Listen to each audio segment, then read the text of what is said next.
everything we have for our classes, it's on YouTube, on our channels. So if you forget something or you want to see something again, it's all there free of charge and whatever, you know. But the difference between watching something and doing something, the practical application, getting the mechanics right, that's a whole different story. You can read books all day or watch stuff, but it's actually putting, you know, 2 and 2 together. The floating hand, what a lot of people do is when they first learn this, one of two things. They get something called thumb loops.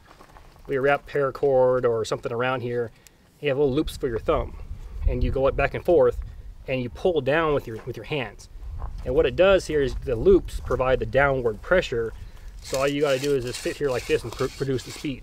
So in another stage in between that, instead of having the loops, some people call it cheating, but there is no cheating if it's for real and it works.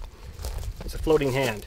And what the floating hand consists of is your arms parallel with the floor, and you basically utilize your hands like this. So you're going down. So not only am I going back and forth, I'm providing the downward pressure with my hands. Since I'm rolling the spindle from my tips to the base to my wrist here, I'm eliminating hot spots because I'm not going like this. If I just stay in one spot, what happens? You get the hot spots, right? Yeah. And then you're going to get the blisters all through here. So but the method I use, this is already cooling down. Then I bring it back again. That's such a long stroke. And you can see if you look at my hands, I have calluses all over my hands, but at one time these were all blisters. Yeah. So when you first learn this method, you know, and you do the way that I do it, absolutely, you're going to get blisters. Those will form into calluses, but you can see where his callus is. Yeah, his is 4 calluses here, and I'll get the 5th callus right here. You also get a thickened pad. You can actually feel right here it's thicker, and you get the 5th callus, not 4 that standard everybody else gets. It works outside or whatever, or if you lift weights or whatever, people get the 4.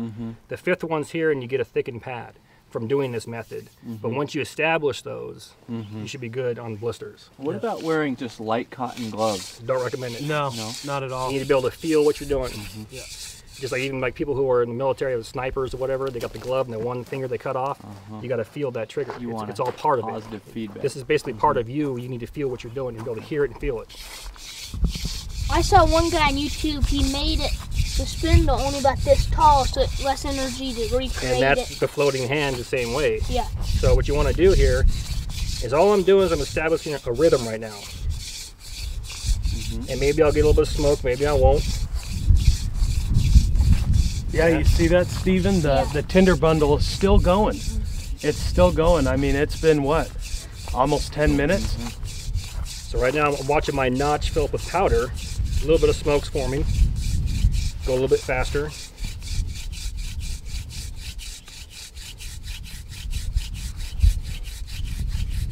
And your hands aren't moving down the spindle. No, he can even move up the spindle if he wants. And still create that downward pressure. Once my notch is full, then I'll just go for it.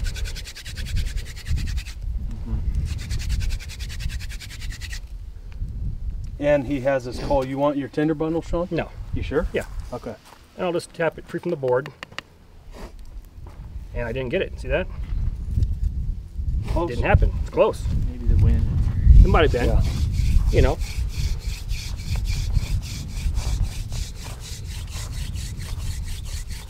It just takes patience and perseverance. Right. And I am facing the wind, so that might have happened.